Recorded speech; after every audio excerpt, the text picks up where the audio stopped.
Hello dear learners, स्वागत है आपका मेरे चैनल लर्न फॉर शिक्षा में। और मैं जैसा कि मैंने आपसे कुछ टाइम पहले कहा था कि मैं राजस्थान का आर्ट एंड कल्चर हिस्ट्री भी आप लोगों को करवाऊंगी। तो मैं सबसे पहले तो माफ़ी चाहूँगी आप सभी से कि मैं ये कहने के बाद में भी जल्दी से जल्दी इस पर वीडियो नहीं बना पा रही थी, कुछ पर्सनल रीजंस की वजह से। लेकिन अब आपको डेली से रिलेटेड वीडियोस आपको डेली मिलते जाएंगे। और मैंने आपसे कहा था कि मैं क्लास 10th की बुक से ही इसको पूरा करवाऊंगी, क्योंकि हमारे पास में एक लिमिटेड और एक ऑथेंटिक सोर्स है ये, तो हम इससे इसको करेंगे। तो चलिए आज हम इसको शुरू कर लेते हैं। और सबसे पहले मैं आपको इसका इंडेक्स दिखा देती हूँ। देखिए चैप्टर 1 जो है उसमें राजस्थान का हिस्ट्री और जो मेन मेन सिविलाइजेशंस हैं, सभ्यताएं हैं, वो दी हुई है। तो इस चैप्टर को क्योंकि ये बहुत लंबा है तो इसको अभी शुरू नहीं करके मैं पहले डायरेक्टली चैप्टर नंबर 2 पे आ रही हूँ, जिसमें राजस्थान के प्रमुख संत और लोक देवी देवता दिए हुए हैं। तो यहाँ से मैं शुरू कर रही हूँ चैप्टर 2। और ये ज़्यादा लंबा नहीं है, अगर हम इसके पेजेस काउंट करें तो 1 2 3 एंड 4 पेजेस में ये चैप्टर खत्म हो रहा है ऑलमोस्ट। आगे पीछे से काउंट करने पे ये 8 पेजेस है। तो हमें लगभग 2 से 3 वीडियोस में इसको खत्म कर लेना है। और मेरे साथ साथ में आप भी ये टारगेट लेके चलें कि इसको हैंड टू हैंड जैसे जैसे मैं वीडियोस में करवा रही हूँ उसी स्पीड से आप इसको पढ़ते जाएंगे। और हर दिन नया जो वीडियो अगला आएगा उसको देखने से पहले आप इसको पहले रिवाइज कर लेंगे पिछला, उसके बाद में आगे आप बढ़ेंगे। तो ये खुद से आप अपना प्रॉमिस रखें, ठीक है। चलिए तो शुरू करते हैं। राजस्थान के प्रमुख संत और लोक देवता। लोक देवता का मतलब क्या हो गया कि जब 13th सेंचुरी थी, आपको देखिए जनरल इंट्रोडक्शन है, यहाँ से कोई क्वेश्चन बनेगा नहीं, लेकिन मैं एक रीडिंग के तौर पे इसको रीड कर रही हूँ। जब 13th सेंचुरी थी तो राजस्थान में जो इस्लाम रिलीजन आ गया था और जो तुर्कीज थे उनका यहाँ पे अटैक हुआ था, जिसके कारण से जो हमारा जो राजस्थान था वहाँ पर एकदम से जो लोगों की लाइफ स्टाइल थी उसमें चेंज आ गया था। और इसी वजह से यहाँ पर जो कुछ लोकल जो रीजनल एरियाज होते हैं उनके अंदर कुछ जो लोग थे वहाँ के, उन्होंने अपने एरिया के लोगों की जान बचाने की कोशिश की थी, वहाँ के एनिमल्स को प्रोटेक्ट किया था। तो वही लोग आगे चल के जब उन्होंने इतना बलिदान दिया, त्याग किया, तो वही आगे चल के लोक देवी देवता या संत कहलाए। तो देखिए सबसे पहले हम लोग बात करते हैं गोगा जी के बारे में, ठीक है। हम राजस्थान से बिलोंग करते हैं तो आप सभी ने इन लोक देवता का नाम तो सुना ही होगा, गोगा जी का, ठीक है। तो 5 जो पीर है, एक्चुअली हमारे राजस्थान में 5 जो लोक देवता है उनका मेनली नाम लिया जाता है। और यहाँ से ही आपका पहला क्वेश्चन बन जाएगा कि 5 जो पीर है यानी 5 जो लोक देवता है उनमें कौन सा एक आता है, कौन सा नहीं आता है। तो यहाँ पर एक दोहा दिया हुआ है, पाबू हड़बू रामदेव मांगलिया मेहा, पांचों पीर पधारजो गोगा जी जेहा, यानी कि 1 2 3 4 और एक गोगा जी, ये 5 हो गए। आपको दिया जाएगा तेजा जी भी, तेजा जी इसमें नाम नहीं है कहीं पर भी, तो तेजा जी जो है 5 पीरों में काउंट नहीं होते हैं, तो आपको ये भी ध्यान रखना है, ठीक है ना। तो ये 5 के नाम याद कर लेना पहले। तो गोगा जी के फादर का नाम क्या था? जेवर। माता का नाम था बाछल। और गोरखनाथ और महमूद गजनवी के टाइम पीरियड के अंदर ये माने जाते हैं, ठीक है। गोगा जी जो थे इनके मौसेरे भाई थे अर्जन और सुरजन। इनके साथ में इनका जो है किसी प्रॉपर्टी को लेकर कोई डिस्प्यूट था, जिसको रिगार्डिंग ये इनके बीच में युद्ध हुआ था। और गोगा जी जो है वो गायों को लेकर शहीद हो गए थे, वीर गति को प्राप्त हुए थे गायों की रक्षा करने के लिए। तो जो है इनका जो जन्म स्थल है, इनका बर्थ प्लेस ददरेवा है, और जहाँ पर इनकी शीर्ष मेड़ी बनी हुई है, ठीक है ना। और इनका जो समाधि स्थल है वो धुरमेड़ी कहलाता है, ठीक है। ये 2 प्लेसेस आपको ध्यान रखने हैं। इनकी स्मृति में गोगा मेड़ी हनुमानगढ़ के अंदर एक बहुत फेमस मंदिर है। और समस्त राजस्थान में भाद्रपद कृष्ण नवमी, जो हमारे हिंदी के मंथ्स होते हैं उसके अकॉर्डिंग भाद्रपद जो मंथ आता है उसमें आपको पता है 15 डेज के अकॉर्डिंग हम इसको 2 पार्ट्स में डिवाइड करते हैं। 15 दिन का जो टाइम होता है उसको कृष्ण पक्ष बोलते हैं, और जो बाकी का 15 डेज का होता है उसको हम शुक्ल पक्ष बोलते हैं। तो भाद्रपद कृष्ण जो पक्ष था उसकी नवमी वाले दिन पे गोगा नवमी के रूप में उसको सेलिब्रेट किया जाता है। तो ये भी आपको याद रखना है कि गोगा नवमी किस दिन सेलिब्रेट करते हैं। इस दिन गोगा जी की अश्वारोही भाला लिए योद्धा के रूप में और सर्प के प्रतीक के रूप में पूजा की जाती है। तो आप यहाँ डायग्राम में देख सकते हैं, एक भाला इनके हाथ में है, सर्प इनके सिर के ऊपर बनाया हुआ है इस तरीके से, तो इस रूप में इनकी पूजा की जाती है। और प्राय इनका खेजड़ी का जो पेड़ होता है उसके नीचे ही इनके जो पूजा स्थल है वो होते हैं। तो ये भी पूछ लिया जाता है कि कौन से पेड़ के नीचे इनके पूजा स्थल होते हैं, ठीक है। गोगा जी को जाहर पीर की संज्ञा भी दी गई है, क्योंकि ये सांपों से इन्होंने रक्षा की थी। सांपों का जो विष होता है उसको, पॉइजन को हटाने का काम करते थे, इसलिए इनको जाहर पीर भी कहा गया था। और हिंदू नागराज तो मुस्लिम गोगा पीर के रूप में इनकी पूजा करते हैं, ठीक है। तो ये फर्स्ट हो गया, गोगा जी के बारे में हमने पढ़ लिया। इसके बाद में बात आती है तेजा जी की। तेजा जी का जो बर्थ था वो खरनाल नागौर के अंदर हुआ था। वहाँ पे ताहर जी और राम कुंवरी, ताहर जी फादर का नाम था और राम कुंवरी इनके मदर का नाम था, माघ शुक्ल चतुर्दशी, माघ का मंथ था और शुक्ल पक्ष जो था उसकी चतुर्दशी के में इनका जन्म हुआ था 1073 ईस्वी में, ठीक है। इनकी वाइफ का नाम क्या था, पेमल। ये अपनी वाइफ को लेने के लिए जब इनके ससुराल पनीर गए हुए थे तो रास्ते में जो है उसी दिन मेयर लोग जो थे, मेयर कुछ टाइप के लोग थे, वो लाचा गुजरी जो इनके गांव की मतलब गुर्जर जाति की लेडी थी, उनकी गायों को चुरा कर ले जा रहे थे। तो गुजरी ने इनसे प्रेयर की थी कि भाई आप मेरी गायों को बचाओ। तो उनसे बचाने के चक्कर में ही जो है सुरसुरा नाम की जो जगह है वहाँ पर इनको इन्हें एक सर्प मिला। और तेजा जी ने सर्प से रिक्वेस्ट कर दी थी कि भाई तुम अभी मुझे मत काटो, क्योंकि मैं अभी किसी अच्छे काम के लिए जा रहा हूँ। तो जब मैं उस काम को कर दूंगा तो उस काम को करने के बाद में मैं तुम्हारे पास खुद ही आ जाऊंगा और तुम उसके बाद में मुझे काट लेना। तो भाई जो है इस तरह की स्टोरी हुई थी। तो जब भीषण संघर्ष हुआ, उनके बीच में लड़ाई हुई, तो गायों को उन्होंने फ्री करवा लिया आराम से। और उसके बाद में जो बहुत ज़्यादा घायल होने के बाद भी ये एकदम अपनी जबान के पक्के थे, तो सांप के पास में गए और पूरी इनके शरीर पे घाव थे। तो इनको जो सांप था उसके पास में डसने के लिए कोई जगह नहीं थी, तो इन्होंने अपनी जो जीभ थी वो उसके सामने आगे कर दी कि लो भाई यहाँ पे काट लो। तो उसके बाद में जो है वहाँ पर सांप ने काट लिया था। तो सर्पदंश के कारण, सांप के काटने के कारण सुरसुरा यानी किशनगढ़ के आसपास में जो जगह है वहाँ पे भाद्रपद शुक्ल दशमी को इनकी मृत्यु हो गई थी, यानी शहीद हो गए थे। और जो है तेजा दशमी, आपको पता ही हम लोग सेलिब्रेट करते हैं तेजा दशमी, वो भाद्रपद शुक्ल दशमी के अवसर पर पंचमी से पूर्णिमा तक पर्वतसर नागौर में एक विशाल पशु मेला लगता है। ठीक है ना, बहुत बड़ा एक पशु मेला लगता है इनकी याद में। तो वो कहाँ पे लगता है, पर्वतसर नागौर में लगता है। तेजा जी भी गोगा जी की तरह ही नागों के देवता के रूप में पूजे जाते हैं और तेजा जी को तलवार धारण किए घोड़े के रूप में जाना जाता है। इससे पहले हमने जो गोगा जी के बारे में पढ़ा था वो अश्व लिए, है ना, भाला लिए, जबकि ये कैसे हैं, ये घोड़े पे तलवार लिए हुए। जबकि आगे अगर इसके बारे में और हम देखते हैं तो लोक देवताओं से संबंधित ये मान्यताएं व कथाएं एकदम सत्य हो ऐसा कोई ज़रूरी नहीं है, क्योंकि कहानियाँ तो भाई रीजनल लेवल पे लोग बना ही लेते हैं कई बार, तो कितनी सच है कितना नहीं ये कहना मुश्किल है। नेक्स्ट फिर आता है पाबू जी के बारे में। पाबू जी का जो जन्म था वो धांधल जी राठौड़ के यहाँ पे हुआ था, ये इनके फादर का नाम था।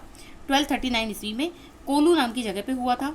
और एक जो हिस्टोरियन थे, इतिहासकार मुनोत नैन्सी, उन्होंने कहा था कि, और महाकवि मोटजी आशिया थे, उन्होंने कहा था कि भाई पाबू जी का जो जन्म है वो वर्तमान में जो अभी बाड़मेर है उससे थोड़ा सा आगे एक जगह पड़ती है खारी खाबड़ के जूना नामक गाँव के अंदर हुआ था। ये इनके बारे में कहानी चलती है कि भाई वहाँ से हुआ था। और पाबू जी की जो मैरिज थी वो किससे हुई थी, अमरकोट नाम की एक जगह पे रहने वाले सूरजमल सोढ़ा नाम के एक राजा थे, उनकी बेटी सोढ़ी के साथ में हुई थी। ठीक है। और उसके विवाह के बीच में ही, जब इनकी शादी हो रही थी तो उसके बीच में ही जायल नागौर के जो एक राजा थे जींदराव खींची, उन्होंने कोई पहले का इनकी जो लड़ाई थी उसके चलते जो देवल चारनी की गायों को घेर लिया था। और देवल चारनी जो थी उसकी गायों को छुड़ाने के लिए इन्होंने जो है पाबू जी जो है वो गए थे। और जब इनकी शादी हो रही थी तो ये 3 ही फेरे ले पाए थे और चौथे फेरे से पहले ही इनके पास में न्यूज़ आ गई थी कि भाई ऐसी ऐसी बात है, तो ये जल्दी से उसको बचाने के लिए चले गए थे। और इनकी जो घोड़ी थी केसर कालमी नाम की घोड़ी, ये क्वेश्चन कई बार पूछ लेते हैं कि पाबू जी की घोड़े का नाम क्या था, तो केसर कालमी नामक इनकी जो घोड़ी थी उसके ऊपर ये बैठकर जल्दी से गायों को बचाने के लिए चले गए और वीर गति को प्राप्त हुए। गायों को बचा लिया था लेकिन वीर गति को प्राप्त हो गए थे, इसलिए लोगों के अंदर बहुत ज़्यादा प्रसिद्ध हो गए थे, इसलिए लोग देवता के रूप में पूजे जाने लगे। और इनका जो जहाँ पे इनकी पूजा होती है वो जगह कौन सी है, कोलू फलौदी के अंदर, जहाँ पे इनका बर्थ प्लेस भी था फलौदी में। और फलौदी तो अब नया डिस्ट्रिक्ट बन चुका है, वही वाला फलौदी। ठीक है, वहाँ पे हर साल इनकी याद में मेला भी लगता है। इनका प्रतीक चिन्ह क्या है, हाथ में भाला लिए अश्वारूही, यानी घोड़े के ऊपर बैठे हैं ये भी। पाबू जी को ऊँटों के देवता के रूप में भी जाना जाता है, क्योंकि ऊँटों वगैरह को अगर कोई बीमारी हो जाती है तो इनका नाम लेके उनको कुछ ट्रीटमेंट दिया जाता है, जिससे माना जाता है कि ठीक हो जाते हैं वो। मारवाड़ जो रीजन है, मारवाड़ यानी कि जो जोधपुर और आपका नागौर के आसपास का जो रीजन है, उसमें सबसे पहले ऊँट को अगर कोई लेकर आया था तो पाबू जी ही लेकर आए थे, इसलिए मारवाड़ में सबसे पहले ऊँट लाने का जो क्रेडिट है वो किसको जाता है, पाबू जी को जाता है। ऊँटों के स्वस्थ होने पर जो इनके भोपे होते हैं, भोपे आप समझते हैं, जो इनके पुजारी वगैरह होते हैं, इनके जो फॉलोअर्स होते हैं, उनके द्वारा एक चीज़ गाई जाती है, गाकर मतलब उसको सेलिब्रेट किया जाता है, उसको बोलते हैं पाबू जी की फड़ जो है वो गाई जाती है। और लोग जो है वो इनको लक्ष्मण जी का अवतार मानते हैं, लक्ष्मण जी का अवतार माना जाता है इनको। ठीक है, तो ये हमने अभी तक 3 लोक देवता पढ़ लिए हैं। इसके बाद में हम आते हैं नेक्स्ट पेज पे, देवनारायण जी के बारे में पढ़ते हैं। देवनारायण जी के बारे में, ये देवनारायण बगड़ावत जो थे ये प्रमुख भोजा और सेडू गुजर के पुत्र थे। प्रमुख भोजा और सेडू, ये इनकी माता का नाम था और ये इनके पिता का नाम था। जन्म इनका 1243 ईस्वी में हुआ था। इनके पिता जो थे, इनके जन्म के पहले से ही भिनाई जो नामक जो जगह है वहाँ के शासक के संघर्ष में अपने 23 भाइयों के सहित मारे जा चुके थे। ठीक है, यानी इनके फादर पहले ही शहीद हो गए थे। और जो है बिनाय का शासक जो था वो इनको ना मार दे, इनकी रक्षा के लिए इनकी माँ जो थी सेडू, वो इनको लेकर अपने पीहर मालवा चली गई थी। मालवा एक जगह का नाम है, वहाँ पे वो चली गई थी। और 10 साल की इतनी कम एज के अंदर ही अपने पिता की जो मौत का बदला लेने के लिए जब ये राजस्थान वापस आ रहे थे, तो रास्ते में इनको धारा नाम की एक जगह पे जयसिंह देव परमार की पुत्री पीपल दे से इन्होंने शादी कर ली थी। और तो ध्यान रखना है इनकी वाइफ का नाम क्या है, पीपल दे। देवनारायण जी की पत्नी का नाम पीपल दे। और कुछ समय के बाद में जब ये बदला लेने के लिए भिनाय पहुंचे, तो वहाँ पे गायों को लेकर भिनाय ठाकुर से इनकी युद्ध हुआ था। तो आप देख सकते हैं अभी तक जितने भी हमने पढ़े उन सब में गायों का कॉमन कंसेप्ट आ रहा है।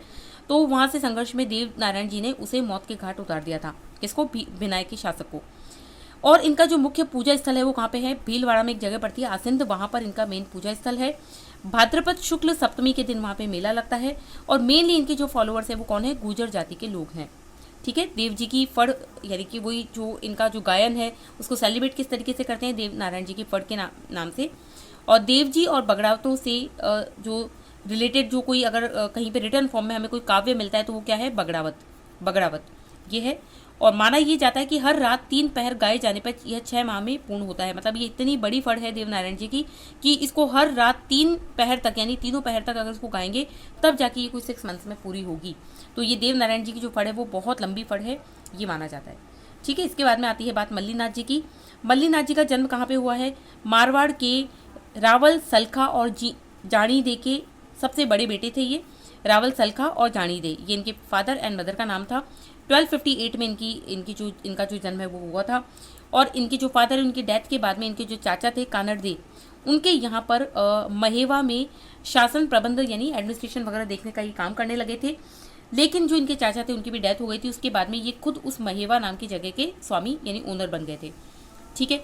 इसके बाद में वहाँ पर 1378 में फिरोज शाह तुगलक के जो सूबेदार थे निज़ामुद्दीन, उनकी जो आर्मी थी उन्होंने यहाँ पे अटैक किया, लेकिन इन्होंने उसको जो है मार के भगा दिया था। इनकी रानी का नाम क्या था? रूपा दे था। रूपा दे ने इनको बहुत इंस्पायर किया और उसके बाद में कि भाई आप जो है उगम जी नाम के जो व्यक्ति हैं, गुरु हैं, उनके आप शिष्य बन जाइए। तो उगम जी भाटी के शिष्य बन गए थे और योग साधना वगैरह करके इन्होंने उनसे दीक्षा ली थी। और धीरे धीरे ये कुछ चमत्कार वगैरह भी करने लग गए थे, कुछ सिद्धियाँ इनको मिल गई थी। तो जो है मल्लीनाथ जी ने मारवाड़ के जितने भी संत वगैरह थे उनको इकट्ठा किया और एक हरि कीर्तन जो है वो ऑर्गेनाइज करवाया था। हरि कीर्तन आपने देखा ना, हमारे घरों में भी होता है हरि कीर्तन, उस तरह का हरि कीर्तन इन्होंने ऑर्गेनाइज करवाया था। और इसी साल चैत्र शुक्ल द्वितीया को ये इनकी डेथ हो गई थी। तो लूनी नदी जो है, लूनी नदी के किनारे तिलवाड़ा नाम की एक जगह पड़ती है बाड़मेर के अंदर, वहाँ पर इनका मंदिर है बहुत फेमस, जहाँ पर चैत्र कृष्ण एकादशी से लेकर चैत्र शुक्ल एकादशी तक एक बहुत बड़ा पशु मेला लगता है। तो याद रखना है, तिलवाड़ा बाड़मेर में मल्लीनाथ जी की याद में एक पशु मेला लगता है। जोधपुर के पश्चिम परगने का नामकरण इन्हीं के नाम पर मालानी नाम से किया गया है। मालानी, मल्लीनाथ यानी मालानी से कहा गया इसको। मालानी आज की डेट में बाड़मेर के अंदर पड़ता है बेसिकली। ठीक है। फिर हम आते हैं नेक्स्ट जो लोक देवता है देवनारायण जी। तो इसके बारे में हम अगले वीडियो में पढ़ेंगे। अभी फिलहाल इतना ही करते हैं मल्लीनाथ जी तक। अभी हमने आज 1.5 पेज पढ़ा है और आप लोग इसको पढ़ के रखें, कोशिश करें हैंड टू हैंड याद कर लें, 2-3 बार रिवाइज करें, क्योंकि हिस्ट्री है तो और थोड़ा सा कल्चर का पार्ट है तो इतना आसानी से चीज़ें याद नहीं होती है।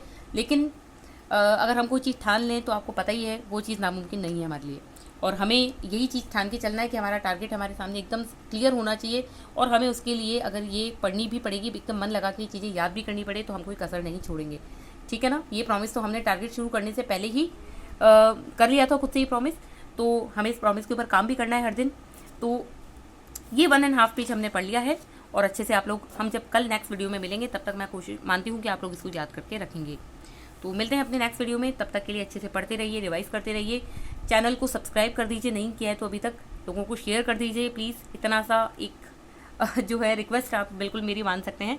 और ये वीडियोस आपको कैसे लग रहे हैं, अपना जो अच्छे अच्छे कमेंट्स है प्लीज़ कमेंट सेक्शन में ज़रूर करें, वीडियो को लाइक भी कर दें। Thank you.